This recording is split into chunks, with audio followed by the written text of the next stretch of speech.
아멘.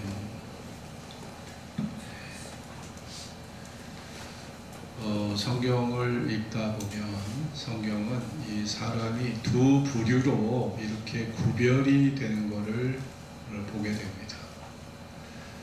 이렇게 사람이 두 종류로 이렇게 갈라져요. 선과 악이 있잖아요. 선과 악이 있듯이 인간이 하나님께 속한 자와 그렇지 않은 사람들이 이렇게 갈라지는 걸 보게 됩니다. 그래서 두 부류가 돼요. 두 부류. 가인의 길이 있었잖아요. 그리고 아벨의 길이 있었지 않습니까? 가인은 자기의 정성, 자기의 수고를 기초해서 하나님께 땅의 소산물을 가지고 예배를 드렸고, 아벨은 하나님의 뜻을 따라 양의 첫 새끼를 하나님께 예물로 드려서 피해 제사를 드렸잖아요. 그러니까 가인의 길, 아벨의 길이 달랐어요. 또 에서의 길, 그리고 야곱의 길. 어떻게 보면 에서는 자기 욕망이 너무 강하고 또 장자의 명분을 빼앗긴 것에 대한 원한을 가지고 평생 야곱, 자기의 친동생을 죽이려고 했던 사람이 바로 에서였습니다. 야곱은 참 간사하고 거짓된 면을 갖고 있었지만 하나님은 야곱을 사랑하셨고 하나님의 은혜를 사모하고 하나님 없이는 나는 죽습니다. 하나님 도움 나에게 주지 않으면 나는 죽습니다. 야곱은 어떻게 보면 기도의 사람이었어요. 기도의 사람. 절망의 위기가 찾아올 때 낙심하고 절망에 빠지는 것이 아니라 하나님 앞에 최후의 수단으로 기도할 줄 알았던 그런 기도의 사람이었습니다. 그렇기 때문에 하나님은 야곱을 사랑하셨던 거예요. 그리고 사울왕의 길이 있고 다윗의 길이 있었잖아요.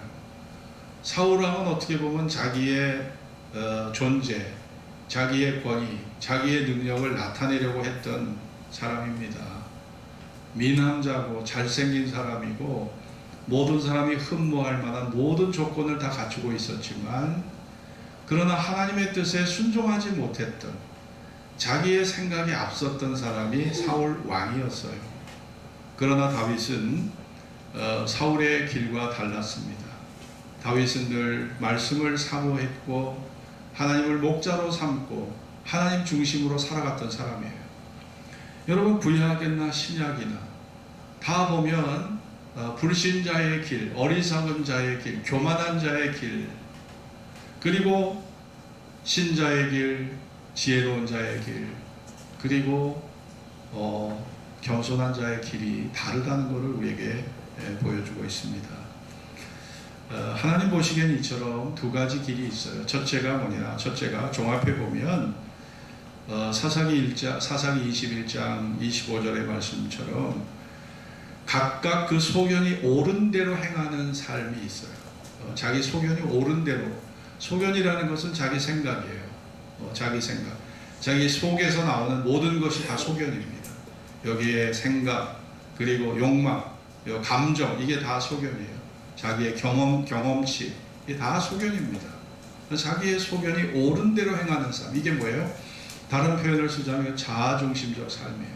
자아중심적 삶. 이 자아중심적 삶은 하나님의 뜻과는 전혀 관계가 없어요. 그래서 이것을 우리가 인본주의라고 부릅니다. 그러나 또 하나의 삶이 있죠. 그것은 이 시몬 베드로가 보여줬던 그런 삶의 방식입니다. 밤이 맞도록 수고했지만 얻은 것이 없어요. 이 갈릴리 호수의 어족들은요, 이게 야행성입니다. 밤에만 활동을 해요. 그러니까 낮에는 수면 밑에 가라앉아서 나오질 않아. 밤이 돼야 이게 올라와서 활동하는 그 고기를 잡을 수 있거든요. 우리가 제주도 앞바다에 가면 집어등을 키고 밤새도록 고기 잡습니다. 갈치잡이 배들이 집어등 키고 고기 잡아요. 속초 앞바다 가보십시오. 거기 밤이 맞도록 오징어잡이 배들이 집어등을 켜놓고 오징어 잡습니다. 그들은 그 어족 자체가 야행성이기 때문에 이렇게 불을 켜놓고 잡는 거예요. 여러분 밤이 맞도록 고기를 잡았지만 얻은 것이 없어요. 근데 주님의 말씀을 듣고 그 말씀에 의지하여 그물을 내렸던 그 베드로의 삶은 뭘까요? 그것은 자중심의 자리에서 내려와서 하나님의 말씀을 신뢰하고 또 순종하고 그 말씀대로 사는 거죠. 그 말씀대로 실천했던 거죠. 이것은 자아중심적인 삶이 아닙니다. 이것은 하나님의 통치를 받아들이는 삶이에요. 그러니까 세상의 삶은 딱 두 종류가 있어요. 자아중심의 삶이 있고 하나님의 통치를 받아들이는, 하나님을 신뢰하고 하나님을 순종하는 이런 하나님의 통치를 받아들이는 삶이 있는 거죠. 이거를 크게 우리가 두 가지로 구분을 할 수가 있습니다. 우리 어린아이들이 자랄 때 보면 아이들은 아직 사회를 몰라요. 그러니까 이 슈퍼 같은 데 가서 껌도 막 애들이 집어와, 그리고 음료수도 집어와, 초콜릿도 집어와. 얘네들은 이게 저기 절도라는 걸 몰라요. 애들이 무슨 절도죄를 애들이 뭘 알겠어요. 내 물건 남의 물건을 애들 구분을 못해.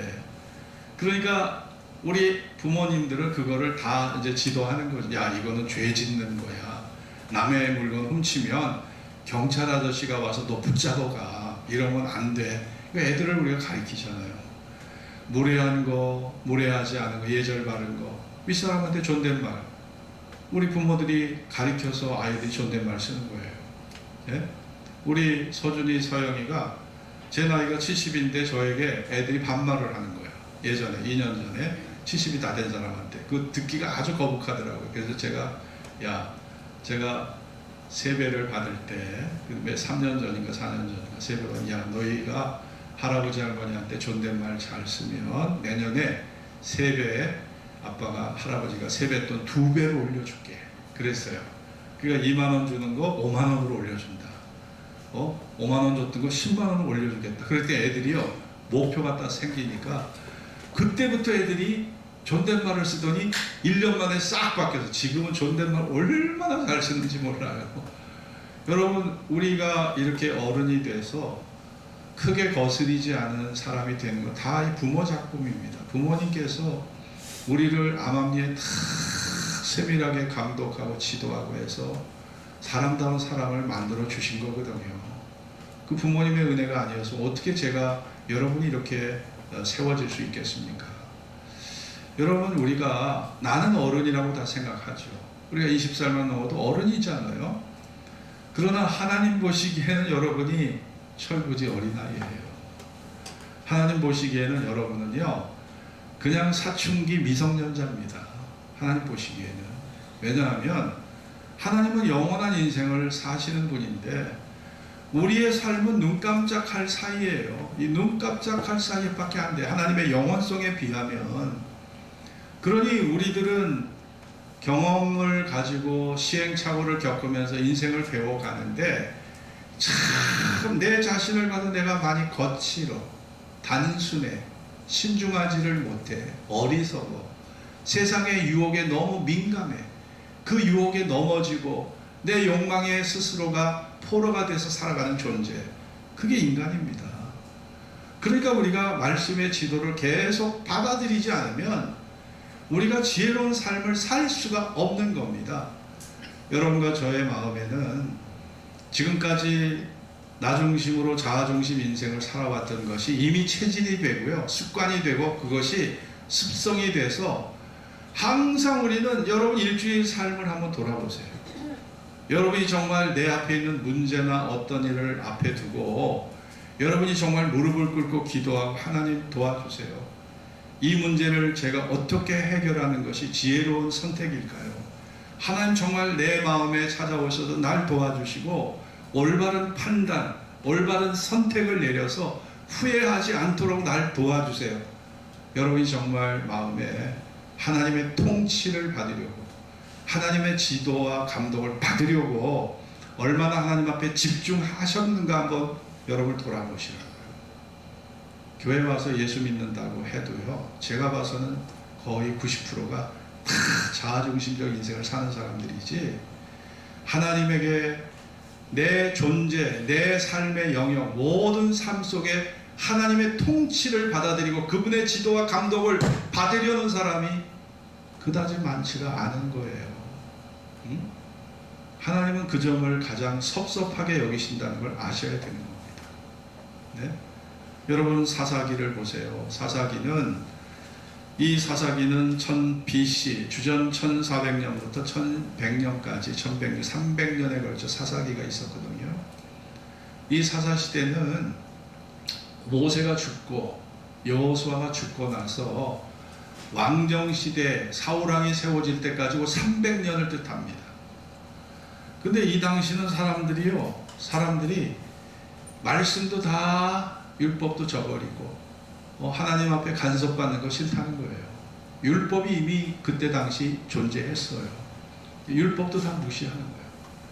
그리고 그냥 이때는 그냥 무정부 시대, 정부가 없었어요. 정부가 없다 보니까 종교적인 암흑 시대입니다. 그야말로. 그런데 어떻게 보면 사람들이 소견이 옳은 대로 행했어요. 소견이 옳은 대로. 자기의 마음의 생각, 감정, 욕망, 자기의 가치, 자기의 신념에 따라 말씀의 지도를 전혀 받지 않는. 그러면은 굉장히 자유로웠겠다. 굉장히 좋았겠다. 굉장히 화려했겠다. 천만에. 우리가 그랬다면 그 길로 우리도 가야죠. 그 길로 가야죠. 근데 사사시대는 이렇게 자기의 소견이 옳은 대로 자아중심적 인본주의적 삶을 살았는데 그것이 화려하고 행복하고 가치 있는 삶이 아니라 그것이 타락한 삶이었어요. 사사기에 보세요. 성경에서 여기서 토막살인이 벌어져. 토막살인. 집단살인이 벌어져. 70여 명을 한꺼번에 죽여. 집단 성폭행이 있어서. 어디에요? 사사기에. 온갖 더러운 범죄가 사사기에 다 들어가 있어. 그러니 하나님은 그 인간의 죄를 보시고 전쟁과 기근과 연병으로 이스라엘을 계속 치십니다. 여러분 사사시대는요 처참한 시대입니다. 암흑시대입니다. 종교적인 암흑시대입니다. 우리가 입에 담기조차 어려운 그런 극단적인 범죄가 쉽게 저질렀던 시대가 바로 사사기였던 거예요. 여러분 그때 이스라엘의 왕이 없으므로 사람이 각각 그 소견이 옳은 대로 행하였더라. 말씀의 지배를 안 받아. 하나님에 대한 권위가 전혀 없어. 영적 종교적 지도자들 말을 듣지 않아. 자기 소견이 옳은 대로 그냥 개인적인 감정, 욕망 그것만 갖고 사는 거예요. 그런데 그 시대가 좋았고 그 시대가 영광스러웠다면 우리도 그 길을 따라가야 하지 않겠습니까?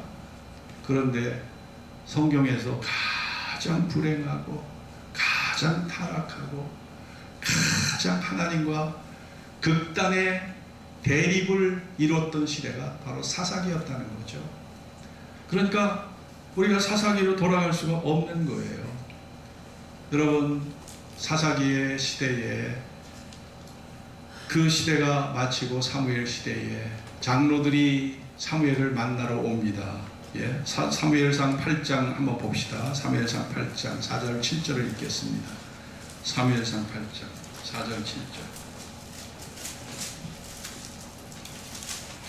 사무엘상 8장 4절 7절을 같이 읽겠습니다. 사무엘상 8장 4절. 이스라엘 모든 장로가 시작. 이스라엘 모든 장로가 모여 라마에 있는 사무엘에게 나아가서 그에게 이르되 보소서 당신이 늙고 당신의 아들들은 당신의 행위를 따르지 아니하니 열방과 같이 우리에게 왕을 세워 우리를 다스리게 하소서 한지라.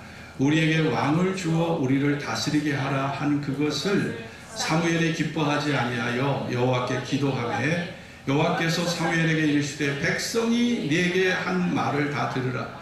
그들이 너를 버림이 아니요 나를 버려 자기들의 왕이 되지 못하게 함이니라. 여러분 왕을 세워달라는 게 잘못된 겁니까? 지금은 우리가 정부가 없다면 여러분 무정부라면 나라가 어떻게 되겠어요? 법이 지켜질까요? 범죄가 줄어들까요? 우리가 대한민국이 세계에서 치안이 제일 잘 되는 나라라고 생각합니다. 그래서 외국 사람들이 우리나라 오면 이 제일 반하는 것이 모든 속도가, 모든 행정처리가 너무 정확하고 빠르다는 거예요. 그리고 외국 사람들이 반하는 건 의료 체계. 예, 의료비도 싸고 정확한 치료가 그냥 원하는 대로 딱딱딱 그냥 이루어진다는 겁니다.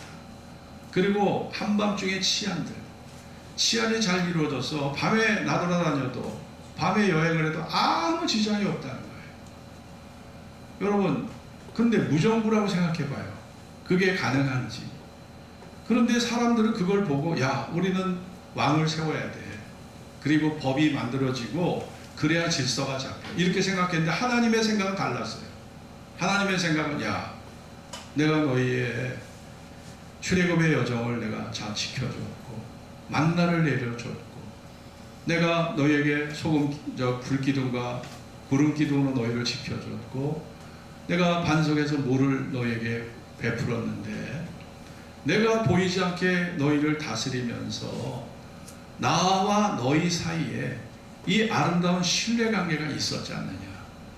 그런데 거기에 왕이 세워지고 대통령이 세워지면 이제 너희는 나를 바라보는 것이 아니라 대통령을 바라보고 왕을 바라보기 때문에 너희가 나와의 관계가 이제 느슨하게 되고 그 관계가 멀어지게 될 수밖에 없다는 생각을 하나님 자신이 하신 것입니다. 너희가 과연 나의 통치를 너희가 알 수 있겠느냐? 나의 통치를 받아들이고 내 말의 권위를 너희가 순종하고 존중하고 따를 수 있겠느냐? 그 왕을 세우는 것, 나라가 세워지는 것이 하나님 보시기에는 하나님과의 관계가, 인간과 하나님과의 관계가 멀어지고 느슨하게 된다는 것을 하나님은 예상하셨기 때문에 하나님은 그거를 원치 않으신 거예요. 하나님이 원하셨던 건 뭘까요? 말씀의 통치가 이루어지는 거예요.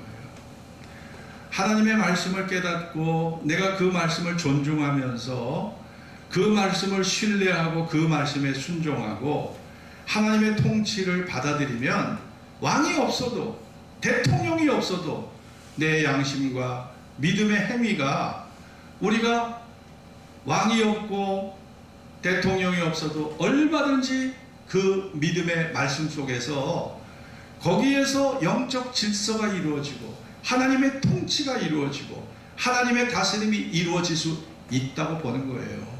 그런데 문제는 뭘까요? 바로 성숙한 신앙입니다. 신앙의 성숙도가 그런 말씀의 이상을 보장해 주는 겁니다. 하나님의 뜻을 이루기 위해서는 신앙의 성숙도가 뭐예요? 선결이 돼야 되는 거예요. 신앙의 성숙도가 없으면 이게 안 되는 거예요. 그러니까 2주 동안 여러분 출애굽을 해서 가나안 복지까지 2주밖에 안 돼요. 걸어서 2주입니다. 걸어서 2주면 당도하는 그 가나안을 40년을 방황했어. 40년. 이유가 뭘까요? 아니 2주면 갈 수 있어. 2주면 하나님의 말씀이 완성되는 그 길을 40년을 방황했어. 이유가 뭘까요? 결국 믿음의 성숙도가 없었던 거죠. 믿음의 성숙도. 아무리 원칙이 좋고 목표가 좋고 아무리 방식이 좋아도요, 우리가 그거를 따라갈 만한 성숙도가 없으면 이게 실현이 안 되는 거예요. 네? 실현이 안 되는 겁니다, 이게. 그러니까 민주주의의 가장 중요한 게 국민의 의식이거든요. 국민의 의식이 중요한 거고 교회도 마찬가지입니다. 뭘 담임 목사 좀 해보려고 그래 따라주지 않으면 이건 아무것도, 목사는 그냥 무의미한 존재가 되어버리는 거예요. 그러니까 믿음의 성숙도가 참 중요한 것입니다. 여러분이 다 믿음에 성숙한 사람이란 법이 필요 없어요. 대통령 필요 없습니다. 왕 필요 없습니다. 우리가 하나님만을 의식하고 하나님이 내 안에 주신 양심만을 의식하고 살아도요, 충분히 정상적인 삶을 살 수 있다는 겁니다. 그게 하나님 나라의 원칙이고 하나님 나라의 그게 삶의 방식이거든요. 하나님 나라에 무슨 형무소가 있고 무슨 법, 무슨 재판소가 있겠습니까? 하나님 나라 없는 게 거기 약국 없어요, 병원 없어요, 예? 형무소 없어요, 구치소 없어요, 법관 없습니다. 왜냐? 여러분, 하나님이 우리의 마음에 성령과 말씀으로 우리의 마음에 임하시기 때문에 여러분, 그런 구차한 것들이 다 필요 없는 거예요.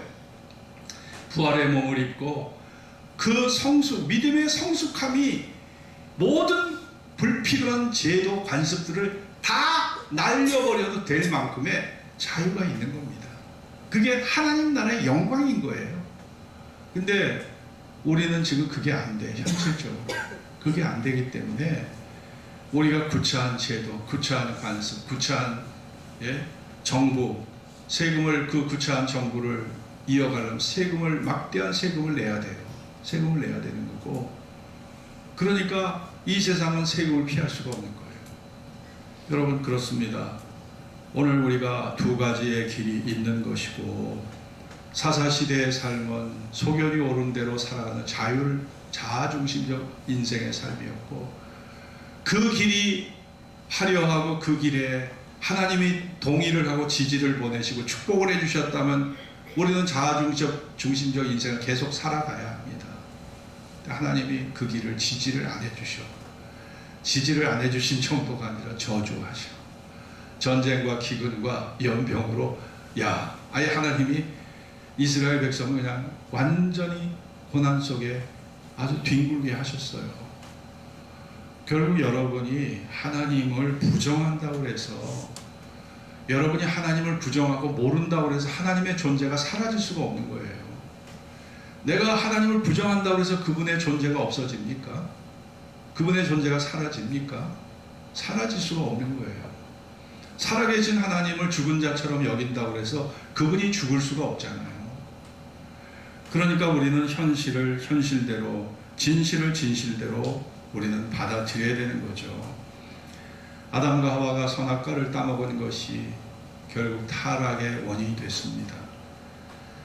우리가 창세기에 보면 뱀이 정말 하나님이 너희에게 실과를 먹지 말라 하시더냐, 하와가 뭐라고 대답합니까? 하와가 아니 너희는 먹지도 말고 만지지도 말고 너희가 먹으면 죽을까 하노라. 여러분 보세요.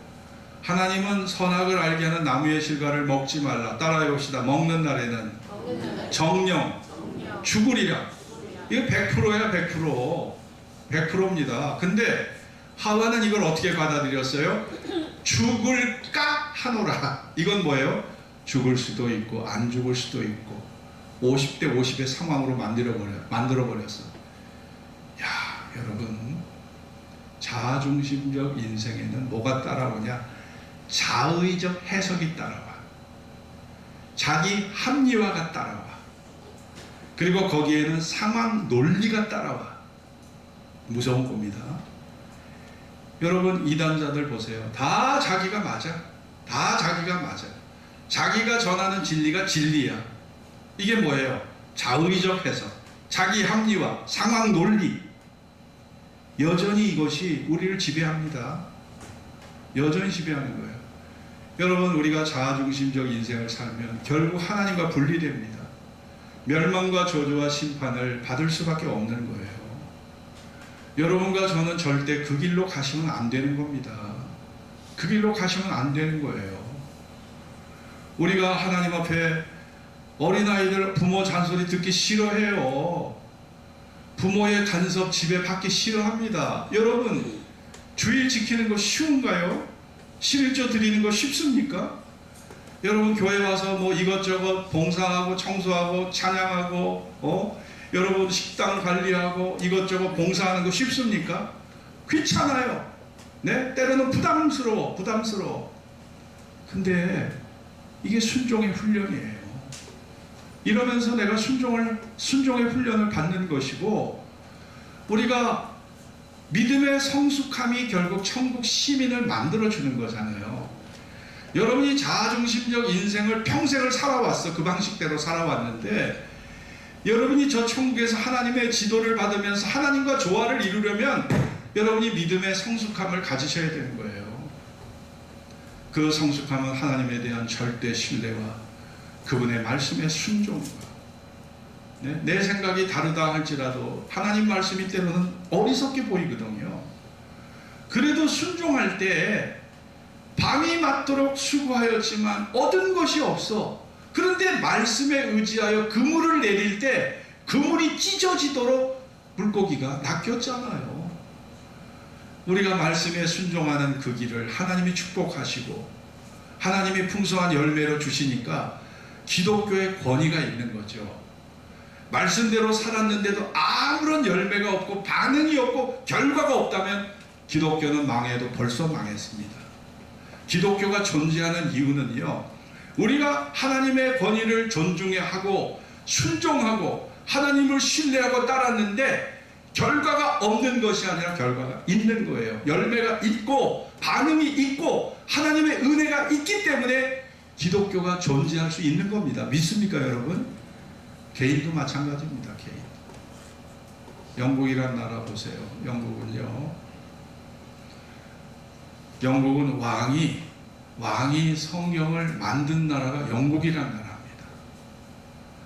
영국의 윌리엄 틴틀이라는 사람이 있어요. 이 윌리엄 틴틀이 성경을 번역을 했어요. 번역하다가 화형을 당했어. 이거는 이단들이 하는 짓이야. 화형을 당했습니다. 영국 왕 제임스 1세가 그 윌리엄 틴틀을 갖다가 그 유업을 갖다가 기리기 위해서 자신이 임명한 학자, 그 당시 최고의 성경학자 47명을 이거를 왕실로 초청해서 그들에게 막대한 국가 예산을 다 부으면서 몇 년에 걸쳐서 원어 성경, 헬라어 성경, 히브리어 성경, 아람어 성경을 이거를 영어 번역본으로 만든 게 이게 킹 제임스 성경입니다. 영어 번역본 중에 최고의 권위가 있는 성경. 이게 왕의 명령에 의해서 번역된 책이 이게 킹 제임스 버전, 킹 제임스 성경이에요. 그 나라가 어느 나라라고요? 우리나라 대통령이 성경 번역한 대통령이 있었습니까? 예? 생각해 보세요. 우리나라 사람들에게 대통령이 성경 번역한다면 나라가 들끓을 거예요. 거기에 예를 들어서 500억의 예산이 들어간다면 난리가 날 겁니다. 근데 영국은 왕이 명령을 해서 킹 제임스 버전, 바로 이런 위대한 성경을 번역본, 최고의 영어 번역본을 만들어낸 거거든요. 근데 그 나라가 지금 어떻게 됐습니까? 그 나라가 지금 사사기 시대로 돌아가려고 하고 있어요. 하나님을 신뢰함이 다 사라졌어요. 하나님을 경외함이 사라졌어요. 사랑함이 사라졌어요. 찰스 다윈의 진화론, 버틀라트 러셀의 불가지론, 이 양대 산맥이 영국을 지배해버렸어. 성경에 대한 권위는 싹 이제 믿질 않아. 이제는 소견이 옳은 대로 살아가. 그러면서 하나님을 부정하니까 어떤 일이 벌어집니까? 여러분, 하나님을 우리가 저버릴 때 나타나는 현상이 뭘까요? 따라해 봅시다. 잘못된 판단, 잘못된 선택. 여러분이 하나님을 경외하고 사랑할 때, 하나님의 지도와 감독을 받을 때 여러분이 최선의 판단과 최선의 선택이 여러분의 삶에 내려지게 되는 겁니다. 그러나 여러분이 하나님을 등지고 부정하고 살면 잘못된 판단, 잘못된 선택으로 여러분이 불이익을 당하는 삶이 찾아오는 거예요. 이게 성경이 말해주는 결과물입니다. 그러니까 영국은 유럽연합, 브렉시트로 유럽연합에서 가입해서 빠져나왔어. 잘했다고 생각했어. 그런데 지금 영국은 극빈자가 속출하고 있어요. 물가가 치솟고 있습니다. 그리고 아주 지금은 대량 해고가 막 계속 이어지고 영국 경제가 붕괴되고 있잖아요. 이게 다 우연일까요?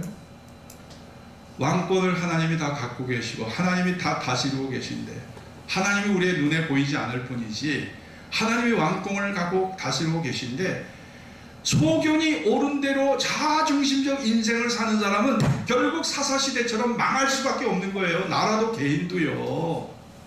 이게 성경의 진리입니다. 그렇지 않고서 누가 하나님을 중심으로 살아가려고 하겠습니까? 그런 결과물들이 없다면. 여러분, 그러므로 우리가 주의해야 돼요. 여러분이 두 가지 길 중에 망하는 길로 가시면 안 됩니다.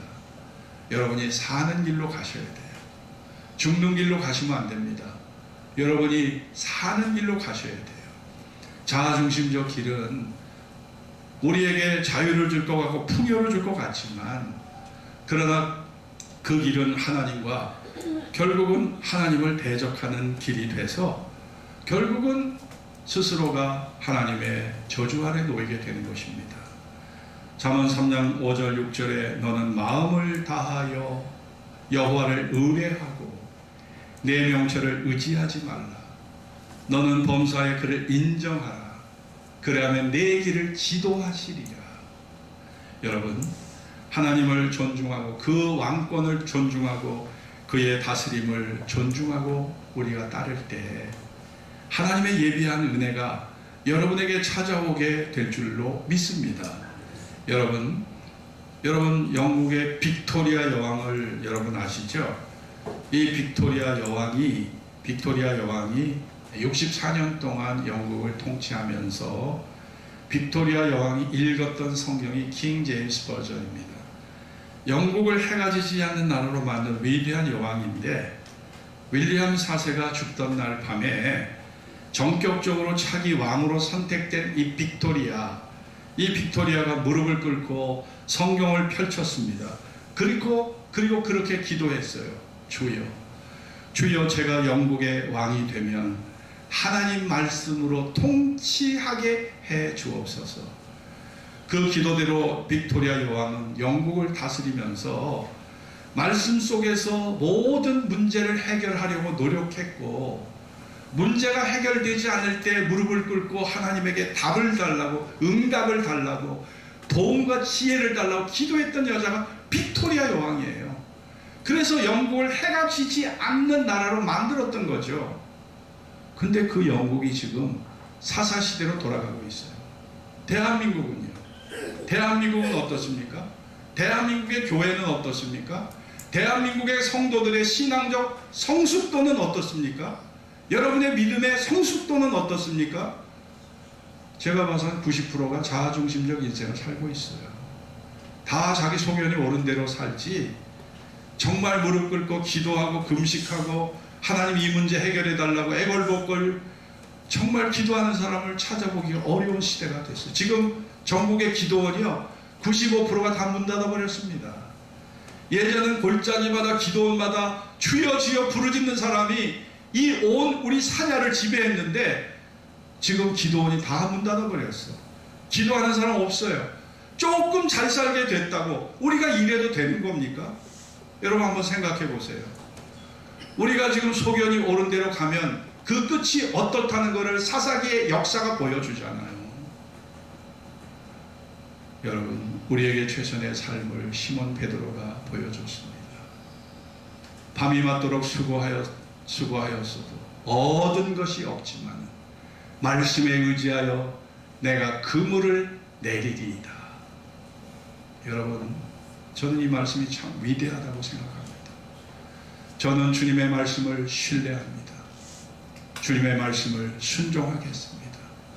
저는 주님의 통치를 받아들입니다. 여러분, 이게 시몬 베드로의 고백이었습니다.